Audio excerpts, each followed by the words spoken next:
నమస్కారం. ఎప్పుడైనా ఆలోచించారా ప్రాచీన కాలంలో నిజంగా టెక్నాలజీ ఉండేదా అని? మన పురాణాల్లో చెప్పిన ఆశ్చర్యకరమైన విషయాలు కేవలం కల్పనలా లేక నిజమైన అడ్వాన్స్డ్ టెక్నాలజీకి ఆధారాలా?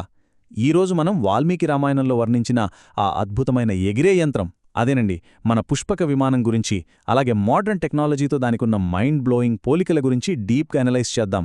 So let's dive in. Just ఒక్కసారి ఊహించుకుందాం. ఆకాశంలో ఒక ఏరియల్ రన్వే మీద ప్రకాశవంతంగా వెలుగుతున్న ఒక అద్భుతమైన వాహనం ఆగి ఉంది. దానికి స్టీరింగ్ లేదు, అసలు ఇంధనమే లేదు. కేవలం ఆలోచనల ద్వారా, అంటే మైండ్ కంట్రోల్తో నడిచే ఒక ఎగిరే యంత్రమది. వినడానికే ఎంతో థ్రిల్లింగ్గా ఉంది కదా. ప్రాచీన కాలంలో ఇలాంటి ఒక వెహికల్ ఉండేది అంటే అసలు నమ్మశక్యంగా అనిపించదు కదా. ఇదంతా వింటుంటే హాలీవుడ్ వాళ్లు తీసిన ఏదైనా లేటెస్ట్ సైన్స్ ఫిక్షన్ మూవీ ప్లాట్లాగా అనిపిస్తోంది కదా. కానీ అసలైన ట్విస్ట్ ఏంటంటే ఇది ఏ సైన్స్ ఫిక్షన్ కథో కాదు.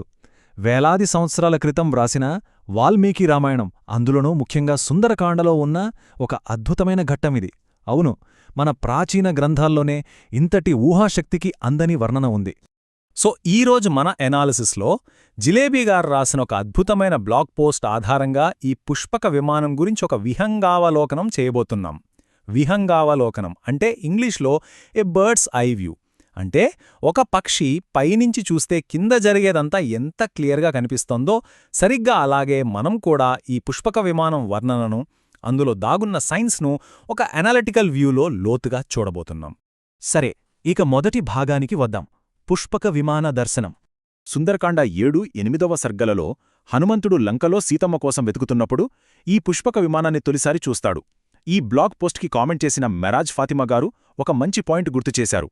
ఈ విమానం ప్రస్తావన త్రిజటకలలో కూడా వస్తుందట. రాముడు రావణుని సంహరించి సీతమ్మను ఈ విమానంలోనే తీసుకువెళ్లినట్లు ఆమె కలగంటుంది. అయితే ఇక్కడ మనం నోట్ చేసుకోవాల్సిన ఒక ఇంట్రెస్టింగ్ పాయింట్ ఏంటంటే వాల్మీకి వాడిన అసలైన పదాలు. దాన్ని చూడగానే హనుమంతుడు వేష్మ ఉత్తమానాం అపి చ ఉచ్చమానం అన్నాడు. అంటే అర్థం ఉత్తమమైన వాటిలో అత్యుత్తమమైనది. సింపుల్గా చెప్పాలంటే the best of the best. ఇక్కడ లాజిక్ ఆలోచిస్తే బెస్ట్ అంటున్నారంటే ఆ కాలంలో అలాంటి విమానాలింకా చాలానే ఉండాలి కదా. వాటన్నింటిలో ఇదొక పీక్ మోడల్ అన్నమాట. ఇక ఆ విమానం లుక్స్ గురించి వాల్మీకి మహర్షి మాటలోనే చెప్పాలంటే మనోభిరామం శరదిందు నిర్మలం. అంటే శరదృతువుల్లో నిండు చంద్రుడిలాగా స్వచ్ఛంగా ప్రకాశవంతంగా కనువింది చేస్తోందట. ఈ మహావిమానం మొత్తం మణులు వజ్రాలతో అలంకరించబడి ఉంది. ఇంకో విశేషమేంటంటే దీని సాక్షాత్తు దేవతల శిల్పి అయిన విశ్వకర్మ డిజైన్ చేస్తే రావణుడు తన కఠోరమైన తపోబలంతో దీని సొంతం చేసుకున్నాడు. మరింత డెప్త్లోకి వెళ్తే రెండవ భాగం వాల్మీకి వర్ణించిన ఆశ్చర్యకరమైన డిజైన్ డీటెయిల్స్. ఇక్కడ గమనించాల్సిన విషయమేంటంటే వాల్మీకి దీన్ని ఏదో మామూలు రథంలాగా వర్ణించి వదిలేలేదు. దాని భౌతిక ఆకృతి, డిజైన్ వివరాలు చాలా ఆశ్చర్యంగా ఉంటాయి. ఈ శ్లోకం చూడండి. విచిత్రకూటం బహుకూటం మండితం అంటే ఏంటో తెలుసా? ఎన్నో అద్భుతమైన శిఖరాలతో అలంకరించబడిన ఒక విచిత్రమైన పర్వతంలాగా ఆ విమానం ఉందట. ఈ వర్ణన బట్టి ఆ విమానం షేప్ చాలా కాంప్లెక్స్గా, అంతస్తులంతస్తులుగా ఒక అద్భుతమైన జామితీయ ఆకృతిలో, అంటే కాంప్లెక్స్ జియోమెట్రిక్ షేపులో డిజైన్ చేయబడిందని మనకు స్పష్టంగా అర్థమవుతోంది. అయితే ఇక్కడొక క్రేజీ థాట్ రాక మానదు.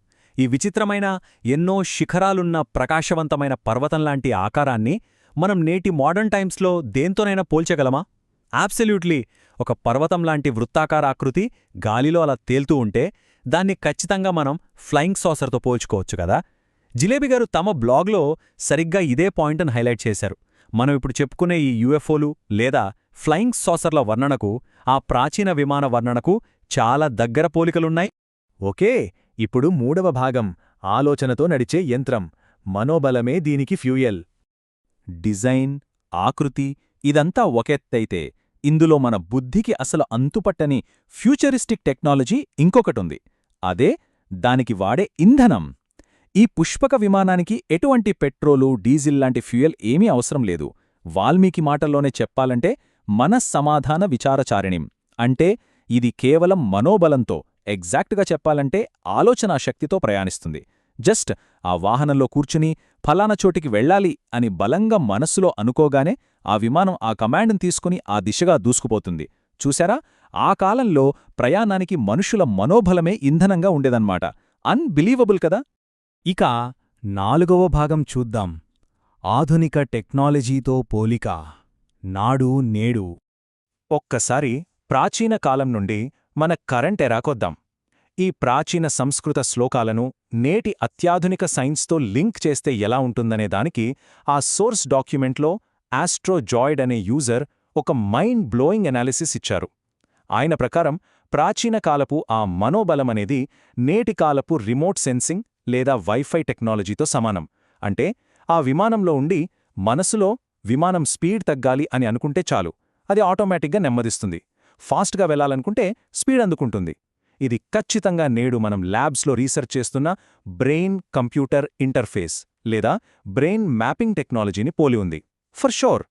అది మాత్రమే కాదు, ఇంకో సూపర్బ్ పోలిక చూడండి. రామాయణంలో ఈ విమానం ఆకాశంలో ఒక వాయుపథంలో నిలిచి ఉందని వర్ణించారు. వాయుపథమంటే ఎయిర్ పాత్, విమానం టేకాఫ్ అవ్వడానికి లేదా ల్యాండ్ అవ్వడానికి సెట్ చేసిన ఒక డెడికేటెడ్ మార్గమన్నమాట. దీన్ని నేటి మన మోడర్న్ ఎయిర్పోర్ట్స్లో ఉండే రన్వేతో ఈజీగా పోల్చవచ్చు కదా. వేలాది సంవత్సరాల క్రితమే ఏరోడైనమిక్స్ ఇంకా రన్వే లాంటి కాన్సెప్ట్స్ గురించి ఇంత స్పష్టంగా మాట్లాడటం నిజంగా ఆశ్చర్యకరం. దీనిపై జిలేబీ గారు తమ బ్లాగ్లో టెక్నాలజీ ఎలా ఎవాల్వ్ అవుతోంది అనే దానిమీద ఒక ఇంట్రెస్టింగ్ టైమ్లైన్ ఇచ్చారు. రామాయణ కాలంలో ఆలోచనాశక్తితో నడిచే విమానాలుంటే, ప్రస్తుత కాలంలో మనమింకా వాయిస్ కమాండ్స్ అంటే స్పీచ్ రికగ్నిషన్ దగ్గరే ఉన్నాం. అంటే సిరి, అలెక్సా లాంటివన్నమాట. కాని భవిష్యత్తులో ఏమవుతుంది? బహుశా హ్యూమన్ క్లోనింగ్, బ్రెయిన్ మ్యాపింగ్ ద్వారా ఒకరి మెదడులోని నాలెడ్జ్ ఇంకొకరి మెదడులోకి జస్ట్ అలా డేటాలా ట్రాన్స్ఫర్ చేసే స్థాయికి సైన్స్ వెళ్ళొచ్చు.